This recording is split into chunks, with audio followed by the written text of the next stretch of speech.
Hi everyone, my name is Bill Date and I'm the Chief Inspector of Petroleum and Gas, and I'm pleased and honoured to present today's annual Industry Leaders Brief for 2022. The scope of my presentation: Resource Safety and Health Queensland focuses on a vision is zero serious harm. And our regulatory approach is underpinned by the principles of being a risk-based regulator who is data-driven. I'm going to cover in today's briefing 4 operational examples to demonstrate to you that these, being a risk-based regulator and data-driven, is not just words on a page, are not just words printed in a publication, but we use these to underpin all of our activities in the course of being a petroleum and gas regulator. So 4 operational examples is what I'll focus on during the course of this brief. We use in the Inspectorate data, judgment and experience. As a risk-based regulator, we've got to focus on risk concentrations and pockets of harm. And with that mindset, I want to talk about the operational example of commercial kitchens. Now, you find commercial kitchens in fast food outlets, takeaway venues and restaurants. Now, our data, illustrated in the graph, has shown us over the last three and a half years a significant 200% increase in combined inquiries and complaints related to these types of venues. But more alarmingly, every year we've had a major incident or an incident of serious harm where there's been an explosion in a commercial kitchen in these types of outlets that has resulted in the hospitalisation of workers at that venue. And you have a look at the graph. The most recent one is July last year at Robina, that was widely covered in the media, where a young couple on the first hour of day one of operating a new coffee shop had an explosion in that venue that resulted in their hospitalisation for many, many months. That matter is still under investigation now. Now, a risk-based regulator has to control the bads. So we undertook a statewide campaign of inspections from the Gold Coast, Sunshine Coast, Airlie Beach and into North Queensland of commercial kitchen venues, where we inspected 60 commercial kitchens in takeaway and food outlets. And the number one hazard that we identified is shown in the picture on the top right-hand side, and that is an uncapped gas pipe. That is dangerous. It is non-compliant with the Australian standard. The risk that it introduces is that if someone turns on the gas supply in the kitchen, that uncapped gas pipe can introduce gas into the kitchen. It can find a source of ignition and can result in an explosion. And as I've talked about from the data, we've had a serious harm incident about every 12 months over the last 3.5 years. There's other non-compliances that we've identified, but that is the major hazard that we've identified as a result of our inspection program looking at commercial kitchens across the state. We've had to undertake corrective action as well as educative action to inform lessees, catering staff and cooks that they cannot do unlicensed gas work in commercial kitchens and that they must use a licensed gas fitter when moving gas appliances or any work associated with gas in these commercial kitchen venues. Now, as well as controlling the bads, you've got a risk-based regulator must promote the goods. So next financial year, we are going to undertake a significant education and communications campaign to commercial kitchens across the state and other venues to get the message to operators and lessees that there is no DIY gas. You must use a licensed gas fitter in order to reduce the hazard of an uncapped piece of pipework or unlicensed gas work that may result in serious harm to your workers or yourself. A risk-based regulator uses both a program-centric and a problem-centric approach to their regulatory activities.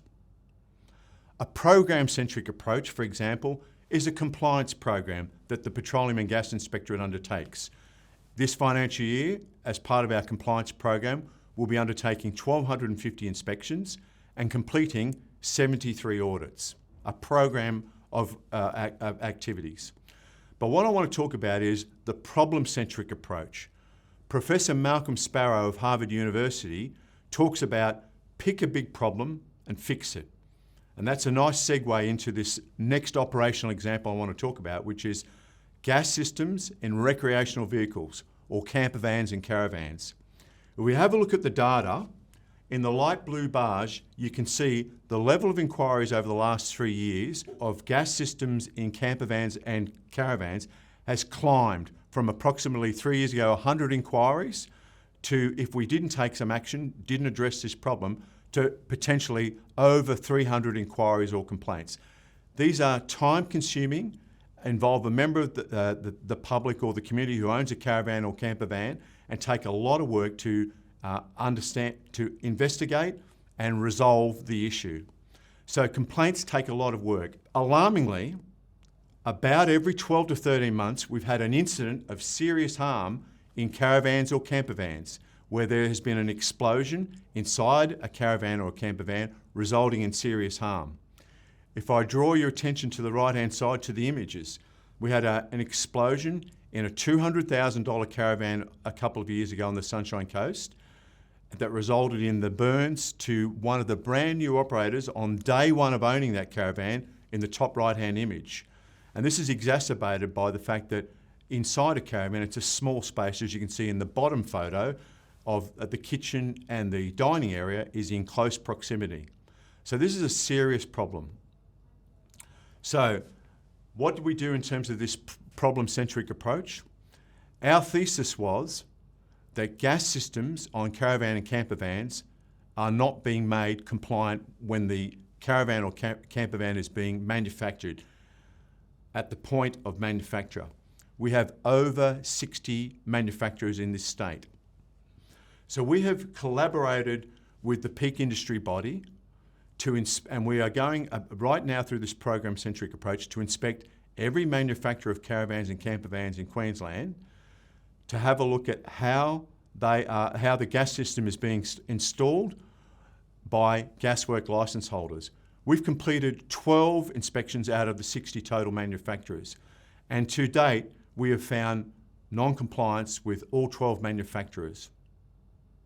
Now, we've taken corrective action with those gaswork licence holders to get these gas systems compliant with the Australian standards, fit for purpose and safe, so that there is no future, we reduce the potential for future serious harm to a buyer or a user of a caravan or a camper van.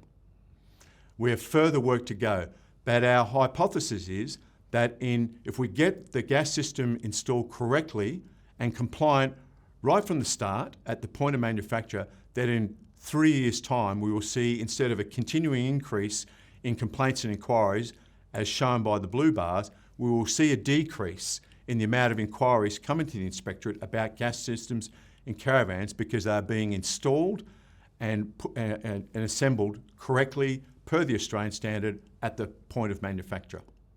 Let me talk about being a data-driven regulator, and I want to talk about well completion reports. So the well completion report must be submitted by an operator within 12 months of rig release. But the well completion report not only has a must complete timing of 12 months, but a number of contents that are specified in a regulation. And it's important information that's got to be included in the well completion report, because it's the official record of the well that may have a 15 to 20 year life cycle. So it's the start record of the well from when it's made to when it's decommissioned, that could be in 2 decades' time. So some of that information that's really important to the regulator is the depth, the target formation for the well, and the barriers that are used in that well to protect the landholder from any leaks from gas, to protect the environment, to protect the environment, and also to protect aquifers from any potential contamination. So really important information is in that well completion report. So we did an audit in 2020 of the 4 major gas operators in Queensland, and we looked at well completion reports from 2015 to 2020. And that's what the FY audit scope on the diagram shows you. The results were, there was some significant room for improvement. The results in the graph show that compliance with both the timing and the contents of the well completion report range from about 50 to 60% for the 4 major operators. So as a regulator, we had to take some corrective action to improve the compliance of those well completion reports. In 2022, we repeated the same exercise. We audited the 4 major operators and their well completion reports, and I'm pleased to report that now compliance with both the timing and the contents of the well completion reports is now at 97.2%, a significant improvement that you would all agree.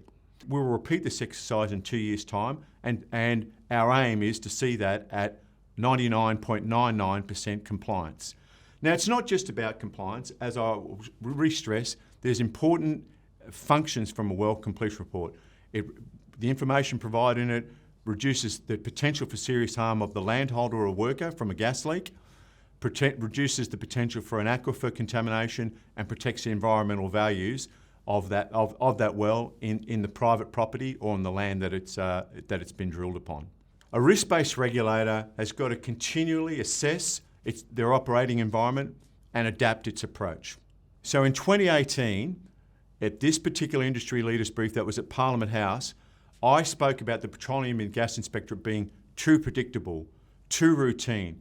We were undertaking the vast majority of our inspection activities Monday to Friday, 8 till 5. Very predictable. We weren't seeing the industry operating in its full 24/7 hour cycle of 168 hours at night time or on weekends. So I introduced the unannounced inspection. And if you look at the graph, we introduced that significant change to our approach with a combination of inspections, a low number of inspections because it was a significant change, as well as engagement activities that weren't inspections, but to introduce the industry to get used to that new approach.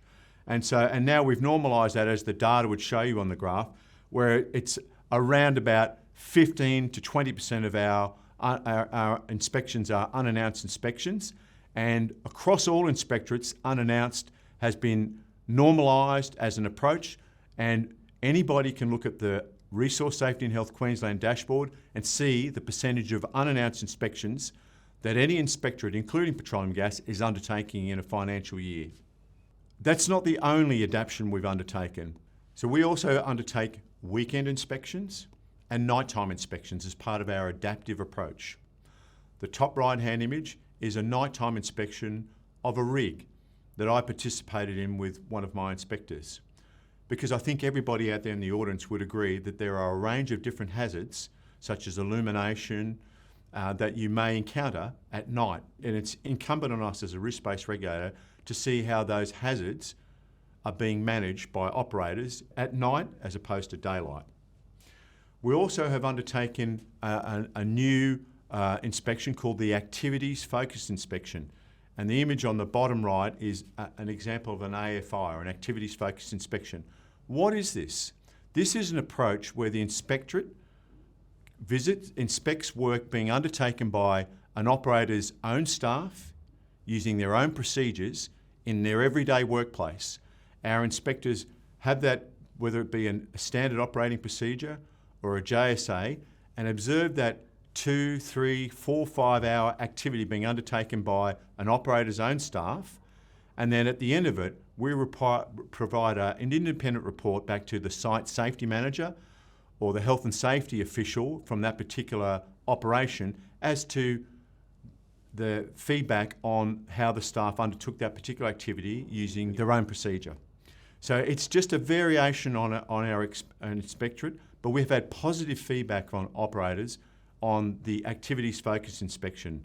And in the future, our adaptation will include how we're going to inspect or conducting regulatory activities with the new hydrogen industry. That's a future adaptation that we'll be putting our mind to over the course of the next 12 months with the new and emerging hydrogen industry in Queensland.